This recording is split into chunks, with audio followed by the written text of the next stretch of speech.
Hello dear children. With this video we will be starting this term 2 syllabus, and we will be studying first the chapter the Southern Plateau. So children, you know that there are 5 physical divisions, and you have already studied in detail about the northern mountains, then the northern plains, then the western desert. You've also studied about the coastal plains and islands, and now let us study about the Southern Plateau. So children, what is Southern Plateau? Now, what is a plateau first? An elevated or high area, fairly level or flat at the top, is called a plateau. Okay, so elevated means raised, a raised area or high area which is flat at the top, that is called a plateau. And a plateau is also called a tableland. Okay, so it is also called a tableland. So how is a table? It is flat on the top and raised from the sides. So similar is a plateau. So in our country India, the central part of our country is plateau. Okay, so now this is the it is the oldest landmass of India. So the oldest landmass is the Southern Plateau. Okay. Now this Southern Plateau, it is made up of igneous rocks and is an irregular triangle in shape. So it is made up of igneous rocks. Igneous rocks means these are the rocks which are made of molten lava.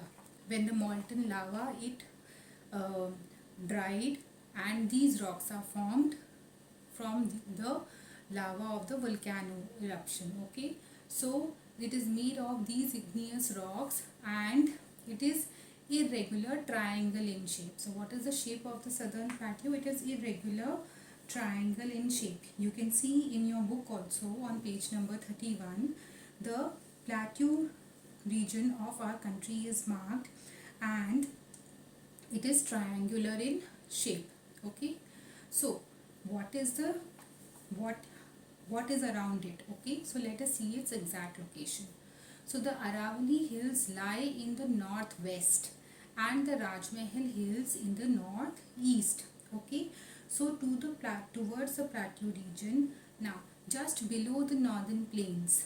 Okay, the plateau region is extending, it is starting from just below the northern plains. Okay, so towards the northwest, that is from towards the Rajasthan, the desert area, just below that are the Aravalli Hills. You all know that. So the Aravalli Hills are in the northwest of the plateau region and the Rajmahal Hills are in the northeast. Okay, so towards the eastern side, in the northeast, it is having the Rajmahal Hills. So the plateau extends from the south of the northern plains, that is from the northwest of Aravalli Hills to the and from the northeast, in the northeast from Rajmahal Hills. Just from there the plateau region is extending from the south of the northern plains down to the last tip or point of India, that is Kanyakumari. So it is going just towards the extreme end south. It is extending till there to the south of our country, that is Kanyakumari. Okay, so I hope you have understood this, that plateau is a high or raised land which is flat at the top, and it is also called as table land, and it is the oldest landmass in India. It is triangular in shape and it is starting just below from the towards the south of northern plains and extending till Kanyakumari. Okay, now children, let us see further. Children, the southern plateau of our country is very vast area. Okay, and that is why it is divided into two parts. The first is the Central Highlands and the second is the Deccan Plateau. So children, where is Central Highland? Let us see the location. So the Central Highlands, they lie to the north of Narmada River. Okay, to the north of Narmada River. And where is north? North is on the towards the top side. Okay, so towards the top of Narmada River. So the area above Narmada River. Okay, towards the north of Narmada River is Central Highlands. Okay, and this area is covering a very big portion of the Malwa Plateau. So this Central Highland region is also covering the large portion of this Malwa Plateau. It is a very big area which is towards the north of Narmada River, which is Central Highlands, and it is surrounded by the Vindhyachal range of mountains. Okay, the Vindhyachal range is bounded by Central Highlands on the south and the Aravalli Hills on the northwest. So towards the northwest of the Central Highlands are the Aravalli Hills, and towards the south of the Central Highlands is the Vindhyachal range, and that is why it is divided into further two parts. So the first one is the Malwa Plateau, which is the northwestern part of the Central Highlands. Okay, so you all know all the directions. So the northwestern part of the Central Highland is the Malwa Plateau, and the northeastern part of the Central Highland is the Chota Nagpur Plateau. Okay, so this way, where is the Malwa Plateau? Malwa Plateau is towards the north of the Vindhyas, that is the Vindhyachal range. Okay, and this area, it is having black soil, which is very good for cultivation of crops like cotton, then oil seeds and sugarcane. So these crops are grown very well they grow very well in black soil, and it is found in the Malwa Plateau region, which is towards the northwest part. Okay, and some rivers also like the Chambal, the Betwa and the Son. These rivers, they flow through this region of the Malwa Plateau, and they then later on join river Ganga. So they are the tributaries of river Ganga which flow from Malwa Plateau, and then they join river Ganga. Okay, the second one, the Chota Nagpur Plateau, drained by Damodar River. It is extremely rich in minerals and has large deposits of coal mines. Okay, so this Chota Nagpur Plateau region, the main river which is flowing from that area is Damodar River, and that is why this river is very rich in minerals. And this Chota Nagpur Plateau area has huge deposit of coal, and that is why there are many coal mines. Like there is a coal mine in Girid in Bihar, then there is a coal mine in West Bengal in Raniganj, then there is a coal mine in Jharkhand in Jharia. So this all entire area, this comes under the Chota Nagpur Plateau. Okay, and because not only coal, it is also rich in iron, manganese, bauxite, mica, all these minerals, and there are mines of these minerals also.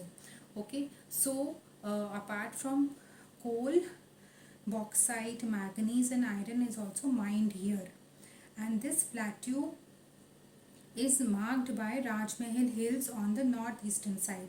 So on the northeastern side of the Chota Nagpur Plateau are these hills which are known as the Rajmahal Hills. Okay, and this Chota Nagpur Plateau region is having dense forest also. So it is very green, it is having dense forest also. So this way we have seen that towards the north of Narmada River is the Central Highlands, and Central Highland region is a very big region which is further divided into Malwa Plateau and the Chota Nagpur Plateau, which is the Malwa Plateau is rich in black soil, and the Chota Nagpur Plateau is very rich in minerals, and this region is that is why in both the regions, in Malwa Plateau, lot of cultivation of cotton, oil seeds and sugarcane is done, and whereas in Chota Nagpur Plateau we will find many mines of these minerals such as coal mines, iron mine, manganese, bauxite and mica mines. Okay, now let us see the second part of the southern plateau, that is the Deccan Plateau. Now children, the Deccan Plateau is towards the south of Narmada River. So now you can understand that the Narmada River is dividing the entire southern plateau into two parts. The area above to the north of Narmada River is the Central Highlands. The area to the south of Narmada River is the Deccan Plateau. Now Children, the Vindhyachal mountain and the Satpura ranges lie in the northwestern part of the Deccan Plateau region. So in the northwestern part, there are these two mountain ranges. One is the Vindhyachal mountain range and the second is the Satpura mountain range. Now the Satpura range, it is located between Narmada and river Tapti. So river Tapti is the river, Deccan Plateau is towards the south of Narmada river, and in between, this Satpura range is in between river Narmada and Tapti. Okay, so this river Tapti, it is flowing westwards and it falls into Arabian Sea, and this, it is the largest plateau of India. Okay, so this Deccan Plateau, it is the largest plateau of our country. Now it is also surrounded by Western Ghats, that is a range of mountains in the west. The entire west area is having a range of mountains which is known as Western Ghats, and in the eastern side also there is a range of mountains which is known as Eastern Ghats. So the entire Deccan Plateau is having, it is surrounded from west and east from Western Ghats and Eastern Ghats respectively.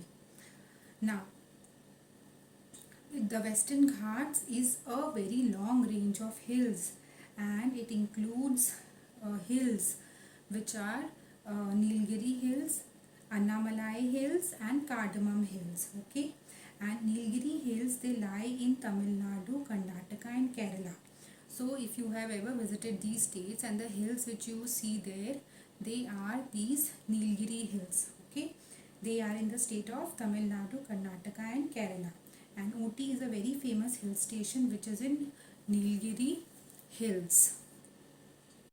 And children, the Eastern Ghats have, they are comparatively low hills. They are not as high as the Western Ghats. They are comparatively low hills. And what is the reason? Because there are a number of rivers which are coming from southeast. They are flowing through the Eastern Ghats and falling into Bay of Bengal, and that is why these rivers, they have with their force and speed, they have cut these mountains, and that is why the height of these mountains is lower as compared to the Western Ghats. So children, this is the division of the Southern Plateau, and I hope you have understood what is a plateau, what is the location of Southern Plateau in India, and the plateau consists of two parts, that is the Central Highlands and the Deccan Plateau. The remaining part of the chapter we shall be discussing in the next video. So happy learning till then. Bye bye.